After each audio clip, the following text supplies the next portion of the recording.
E agora nós vamos saber se na Bíblia tem algo falando a respeito do purgatório, né? Muitas vezes as pessoas perguntam, principalmente pessoas protestantes, né? Perguntam aos católicos e com isso acabam, como falei lá no início, enfraquecendo a fé de muitos católicos. Eles perguntam onde que está na Bíblia a palavra purgatório. Realmente, a palavra purgatório ela não está na Bíblia. Mas a Bíblia, como ela é, nos mostra claramente que existe o purgatório. E nós iremos esclarecer isso a partir de agora, com base na Sagrada Escritura, a existência do purgatório. Vamos lá. Por exemplo, com base na Sagrada Escritura, Mateus capítulo 12, versículo 31.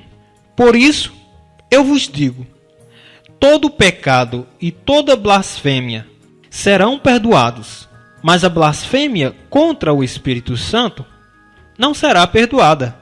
Mesmo se alguém falar uma palavra contra o Filho do Homem, lhe será perdoada. Mas se falar contra o Espírito Santo, não será perdoado nem neste mundo, nem no mundo que há de vir. Ou seja, meus irmãos, qualquer pecado, qualquer coisa, ou melhor, que você falar contra Deus ou contra o Filho de Deus, será perdoado. Mas quem blasfemar contra o Espírito Santo, não será perdoado nem neste mundo, como nós acabamos de ouvir, nem no mundo que há de vir. Isso, a blasfêmia contra o Espírito Santo. Isso dá a entender que alguns pecados que não são perdoados neste mundo terreno, são perdoados no outro mundo, né? Não é isto que nós acabamos de ler? Quer ver? Vamos só repetir aqui o finalzinho para você. Mas, se falar contra o Espírito Santo, não será perdoado, nem neste mundo, nem no mundo que há de vir. Ou seja, depois de nossa vida aqui na Terra, no novo mundo, no mundo que vem pela frente após a nossa morte, tem pecados que são perdoados. É a palavra de Deus que nos deixa a entender isso aí. Por isso, meus irmãos, é que nós não devemos fazer a interpretação da Bíblia ao pé da letra. Porque, por exemplo, aqui em Mateus, capítulo 18, versículo 8, diz assim: se a tua mão ou o teu pé te leva à queda, corta e joga fora. É melhor entrares na vida tendo uma só mão ou um dos pés, do que com as duas mãos ou os dois pés ser lançado no fogo do inferno. Veja bem, meus irmãos, se nós católicos fôssemos interpretar e obedecer a Bíblia ao pé da letra, quem é que não peca? Quem é que não pecou através da mão, do olho, do pensamento, da boca, do ouvido? Quem nunca pecou? E aí, quantas vezes nós jogamos fora? Não é verdade? Por isso é que a Sagrada Escritura merece e necessita de uma interpretação digna, séria, verdadeira como ela é. E não qualquer pessoa chegar a interpretar da forma que quiser. Por isso é que surgem as dúvidas.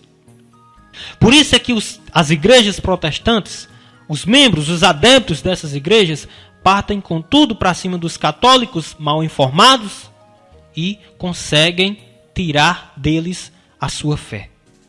Meus irmãos, nós precisamos acordar, nós católicos precisamos acordar, porque nós temos uma alma para zelar por ela, nós temos uma igreja que é a igreja que Jesus Cristo fundou e nós temos uma vida após a morte, que essa vida pode ser a nossa salvação e que também pode ser a nossa morte e a morte eterna, que é o inferno, infelizmente, né?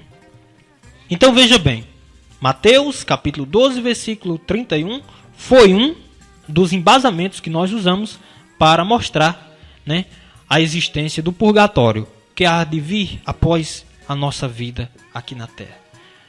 Agora, veja também o que diz aqui na primeira carta de São Paulo aos Coríntios, capítulo 3, versículo de 10 ao 16, que diz assim: segundo a graça que Deus me deu, eu, como arquiteto, coloquei o alicerce sobre o qual outro se põe a construir.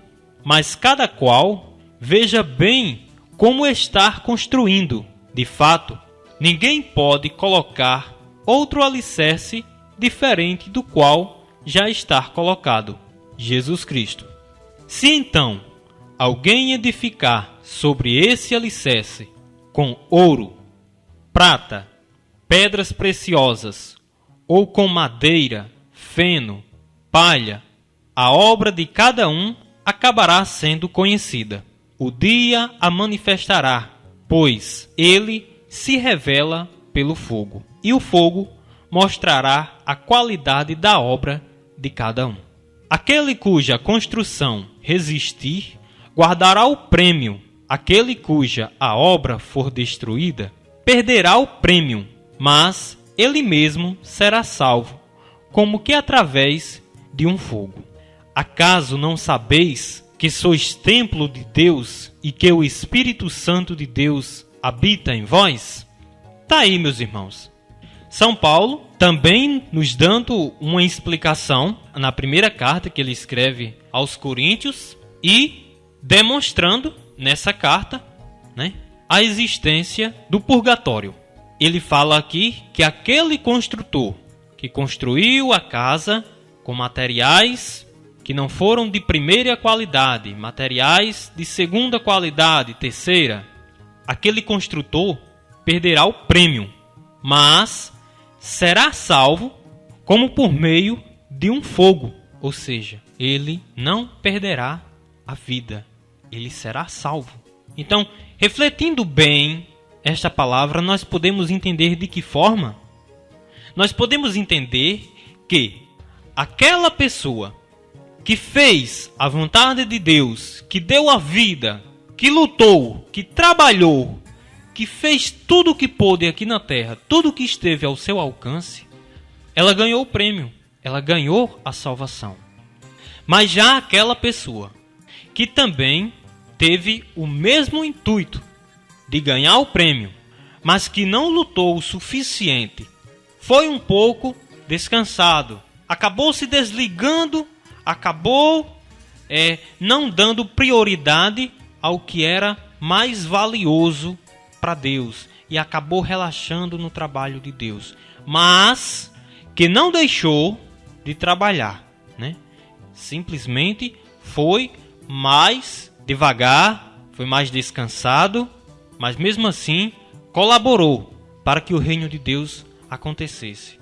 E aí? Será justo que essa pessoa vá para o inferno? É claro que não.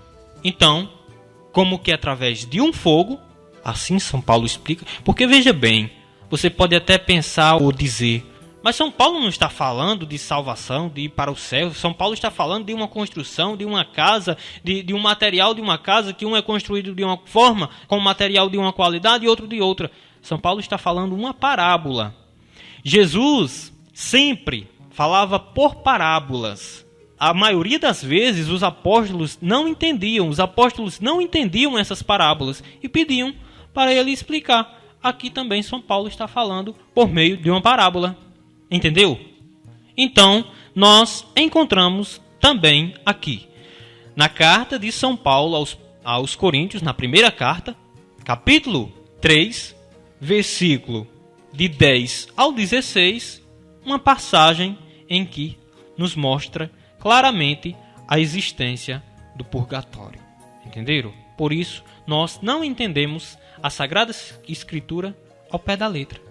Até aqui nós não ouvimos em nenhum lugar na Bíblia a palavra purgatório, mas nós podemos comprovar a existência de um lugar no além, o qual as pessoas podem ter os seus pecados perdoados e chegarem a vida eterna. Ainda tem mais, e nós vamos ouvir mais.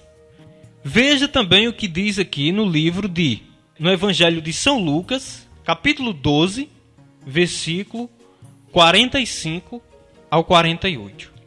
Ora, se um outro servo pensar, meu senhor está demorando, e começar a bater nos criados e nas criadas, a comer e a beber e a embriagar-se, o senhor daquele servo chegará num dia inesperado, numa hora imprevista. Ele o excluirá e lhe imporá a sorte dos infiéis.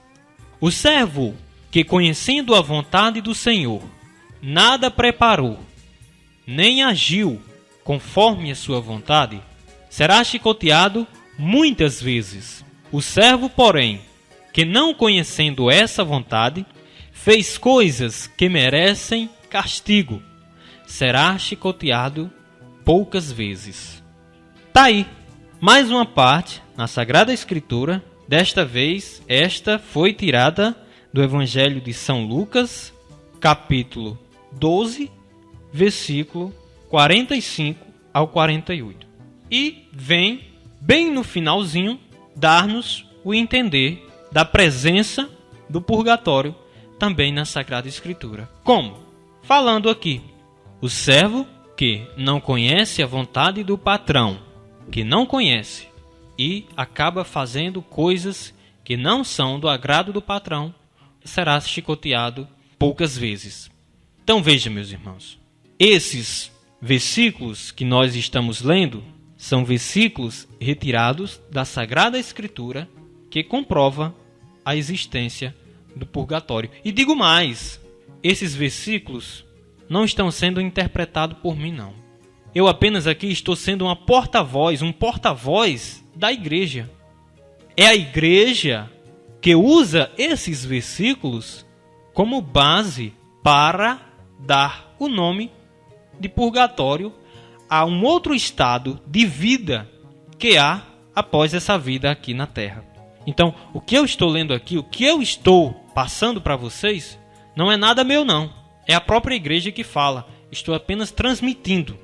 Ok? Mais um, ainda sobre o purgatório, que comprova a existência do purgatório na Sagrada Escritura.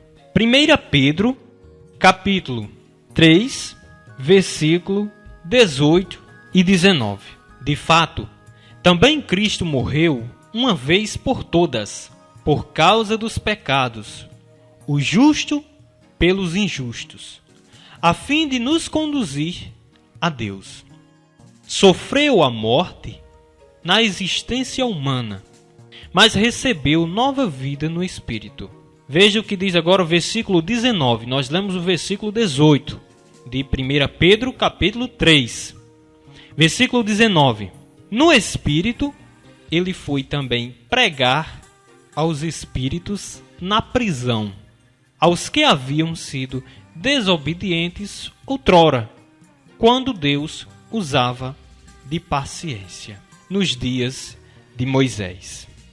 Entendam agora, Jesus, no Espírito, após a sua morte, no Espírito, ele foi pregar para os espíritos que estavam na prisão. Onde estavam esses espíritos? Na prisão. Quem vai para a prisão, um dia sai de lá, não é verdade? Então veja bem, está claro e evidente que essa prisão aqui nos retrata o purgatório, porque esses espíritos não estavam no céu. Se estivessem no céu, Jesus não precisaria ter ido pregar para eles. E também não estavam no inferno, pois as pessoas que vão para o inferno também não retornam mais para o céu. Então, Jesus foi pregar para os espíritos que estavam na prisão. Traduzindo, interpretando da forma como ela é, Jesus foi pregar para os espíritos que estavam no purgatório. Então veja bem, meus irmãos, nós sabemos que ninguém entra no céu com pecado, né? Isso a Sagrada Escritura nos diz. Ninguém entra no céu com pecado. Mas também a Sagrada Escritura diz, inclusive na primeira carta de São João, capítulo 1, versículo 8, diz também: se dissermos que não temos pecado, estamos enganando a nós mesmos e a verdade não está em nós. Entendeu? Então veja bem, todo ser humano está aberto ao pecado, mesmo que não caia em pecados graves, mas está propício a pecar aqueles pecados menores, os pecados veniais. Mas nós não entramos no céu com pecados. Então e aí? O que fazer? Né? O que fazer? A solução é o purgatório. Porque veja bem, nós que passamos uma vida inteira lutando, trabalhando pelo reino de Deus, aquelas pessoas que, de uma forma direta, não trabalharam pelo reino de Deus ativamente, que não estavam lá pregando à frente de grupos de oração, de evangelização, mas que estavam fazendo a sua parte, que soube educar a sua família, os seus filhos, né? Que soube dar para a sua família uma educação religiosa. E aí? Todos nós temos pecados. E todos nós, quando morremos, morremos com algum tipo de pecado, a não ser que nós nos confessemos, comunguemos e após a comunhão morramos. Então, dessa forma, a gente morre e vai direto para o céu, porque confessou, comungou e morreu, né? Dessa forma, nós morremos sem pecados e entramos no céu sem pecados. Mas que isso é muito raro acontecer. Isso é muito raro acontecer. Então veja bem, quando nós morremos com algum tipo de pecado, por menor que seja. E aí, como entrar no céu sem pecado? Bom, para nós católicos, para quem quer acreditar e para quem tem fé, a solução é o purgatório, para nos purificar, para nos tornar pessoas dignas de entrar no céu. Então, a única solução para que entremos no céu sem pecados é o purgatório. E agora eu me pergunto, e para aqueles que não acreditam no purgatório? Como entrarão no reino de Deus? Já que para entrar no reino de Deus, nós precisamos estar livre de todo pecado. E os que não acreditam? Os que até nos criticam por acreditarmos no purgatório. E essas pessoas, como entrarão no reino de Deus? Fica aí essa questão. Então, ficou bem claro para nós a existência do purgatório com base na Sagrada Escritura.